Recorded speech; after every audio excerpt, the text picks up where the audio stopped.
On any given day, most Americans are exposed to about 3,000 different commercial messages.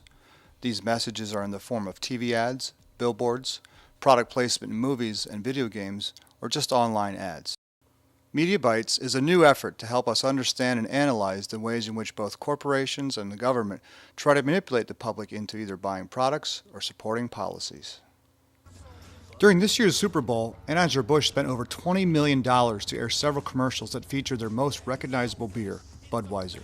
In fact, there were more Budweiser commercials during the big game than any other brand, a trend that has existed for several years in a row. The Budweiser ads consisted of three different marketing approaches. The first approach was a series of ads that promoted their drinkability campaign. These ads were clearly targeted at men in a general way and relied heavily on humor to attract their audience. One ad has two men at a ski resort acting like sports commentators to illustrate their point about drinkability. Another commercial uses late-night TV host Conan O'Brien, where O'Brien is featured in a European-style S&M plot. A third drinkability ad takes place during an office meeting and uses slapstick humor where a guy is tossed out of the building when he suggests that the company save money by not buying beer for staff meetings. Budweiser also ran a commercial that was targeted at younger, more hip audiences. In this ad for Bud Lime, the guy carrying the beer has the ability to transform his surroundings from a dreary winter day to a bright summer afternoon. He even has the power to attract and transform a young woman, a common theme of many alcohol commercials.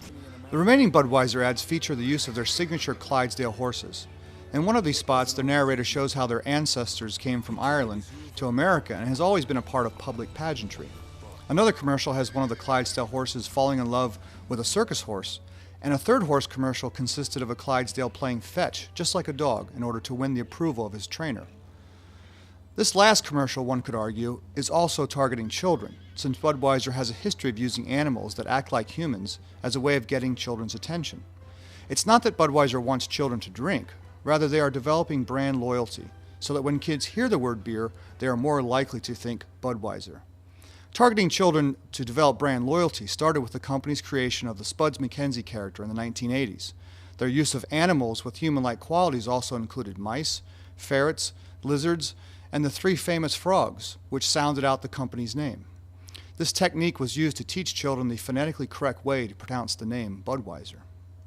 The reality is that people under the age of 21 are increasingly exposed to alcohol advertising, whether it is in the form of TV commercials, billboards, storefront ads, or in PG-13 films. The alcohol industry clearly targets underage users. For more information, go to the web for the Center on Alcohol Marketing and Youth at www.cami.org.